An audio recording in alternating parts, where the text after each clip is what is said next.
Hey YouTube. So CRISPR Innovation Day was this week. I think it was Tuesday. Shout out to my one commenter on my last video. He asked me to cover CRISPR's Innovation Day, so I said, hey, why not? So I'm a little late on this, but had some time to finally put this together today. So here it is. During the presentation, they separate the company into four main parts as usually, exocell, immuno-oncology, regenerative medicine, basically the diabetes program, and then all their in vivo pipelines. So we'll cover them in order. I would say the biggest news were in the immuno-oncology programs and the in vivo pipelines. So we'll try to stick to those most, and I'll try to keep this video quick because usually my videos run very long. So let's start with exocell. So exocell, they talked about the total addressable markets for the severe patients, which they're going for now in their clinical trials. The total addressable market that if there was a gentler conditioning agent, not using busulfan, which they're currently using, but using some type of maybe antibody approach that targets the HSC cells and wipes them out to make room for the new edited HSC cells. And then lastly, if there was the in vivo delivery. Not going to go through the numbers too much because we've gone through those so much, but what they did show us is the conditioning agent that they're working on. They showed it in AML mice, and the reason they're using an AML is because AML has cancerous HSC cells, so it's good to use the conditioning agent in these patients first to prove that it's beneficial before using it in the sickle cell patients. So they're basically showing some data. They got the tumor volume here. They give the conditioning agent. The conditioning agent wipes out the tumor volume. And again, they're showing it in mice, and then they also showed it in non-human primates here. And they also showed that at very large doses, there was no significant toxicity in the mice.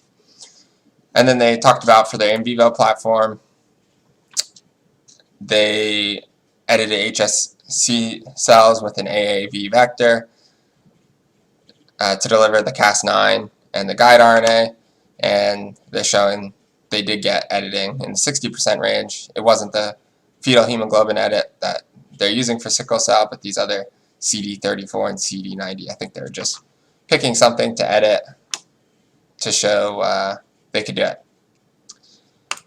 The immuno-oncology program had lots of updates.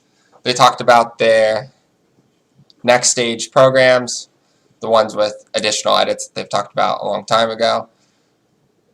For a long time they've talked about now. And the big takeaway message is that the future edits are going to be potency based. So they're going to have potency edits over other types of edits, right? Because they can have edits to increase the persistency, the stealth, the homing of the cells, right? But they're going to create a more potent or cytotoxic cell that can eliminate these cancerous cells. That's their strategy.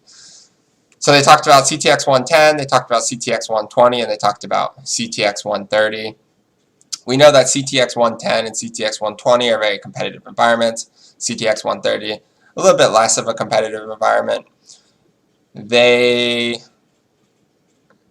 big news was they said they're dropping 120 from their pipeline and they're going to continue with 121, but that makes me think that 120's complete response was way under Johnson & Johnson's complete response, which was around 80% for the anti-BCMA target.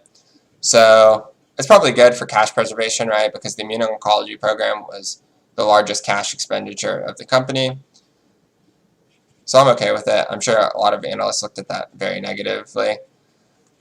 The other big news is they're going to be using the natural killer cells for CD70. We knew that they had a partner with Nkarta, and we knew Nkarta recently pushed out data for their own, separate from CRISPR Therapeutics, CD19 program, which was really good.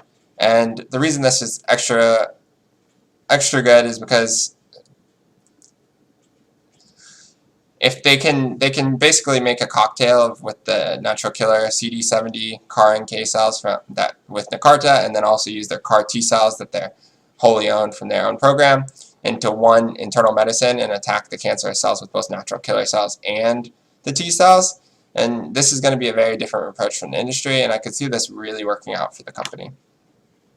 And then lastly, they mentioned 2 new programs that are autologous programs, which is quite interesting because that's very different from the company's strategy, because before I thought their immuno-oncology program was going to be completely allogenic based. However, I'm okay with the change to put autologous in there just because I guess it diversifies their pipeline. I just wanted them to be careful on how much cash they're expending on the immuno-oncology programs. But this is interesting. I did not see the autologous programs in their future. They showed data from the CTX131, which is just CTX130 with 2 additional edits, and they showed it in a mouse model. So you can see the tumor volumes here with no treatment. You should see with CTX130 there's a decrease in the tumor volume, and then you can see CTX131 just basically completely eliminates the tumor volume. And to test this out over time, they continually, so at day 0 they put in tumor volume with CD70, and then day 30 they put in another type of tumor with, I guess it had a CD70 target on, and they also did it around day 70. And just every single time the tumor was placed into the mouse, then CTX131 just wiped it out. So this basically is just another way of establishing that these CTX131 cells have kind of a long-term durability because they've wiped out now 3 different introductions, and they're not just wiping it out at the beginning and then no longer relevant, because when they reestablish it, it wipes it out again. And then lastly, they did a dose study, and they basically showed that a dose of 1/10 of CTX131 is about as strong as a dose of CTX130.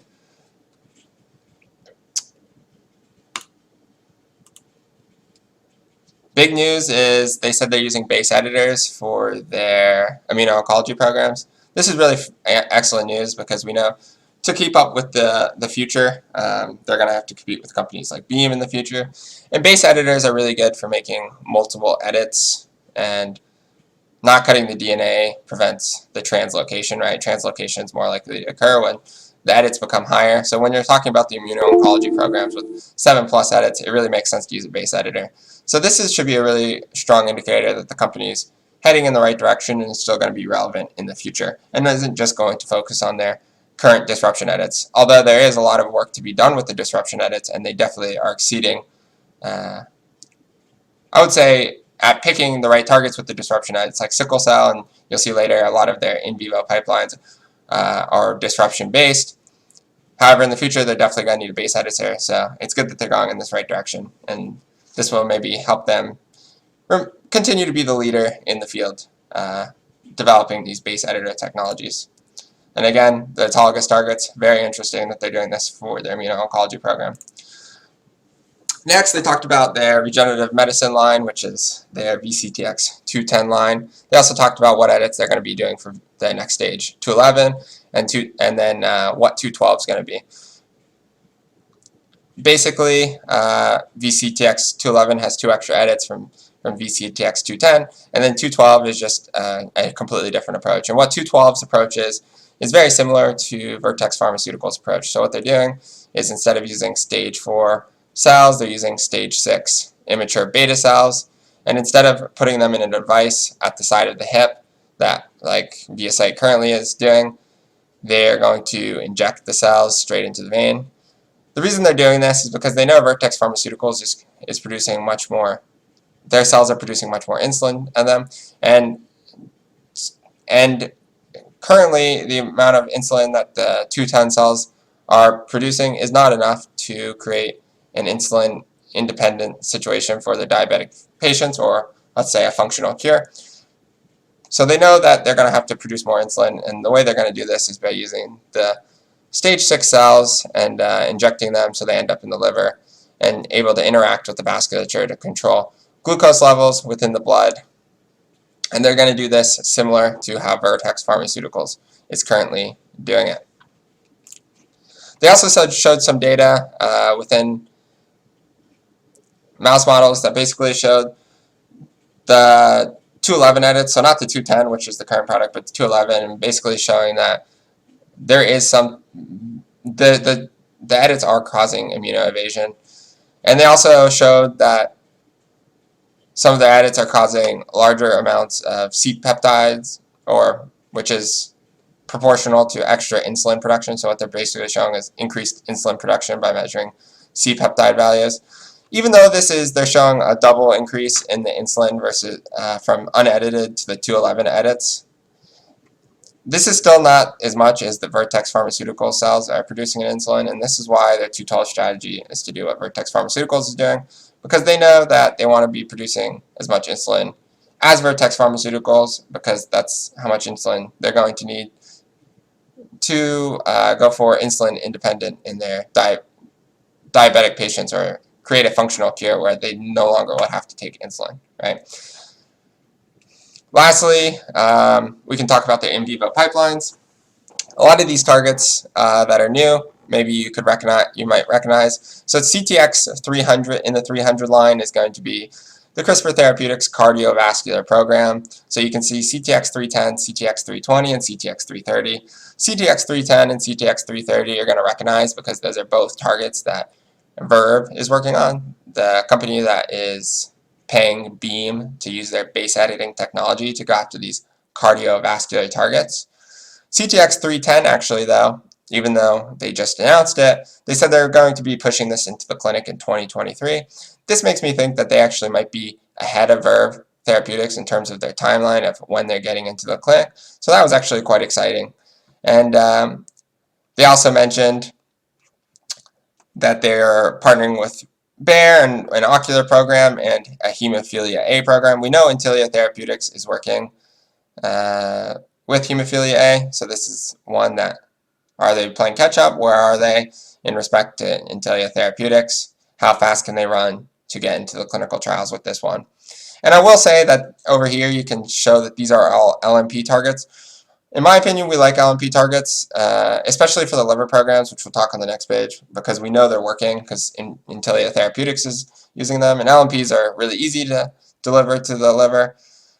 And we also see that these are mostly disruption or deletion edits, which we know Cas9's good at. So this makes me feel very comfortable about this section of the in vivo pipeline.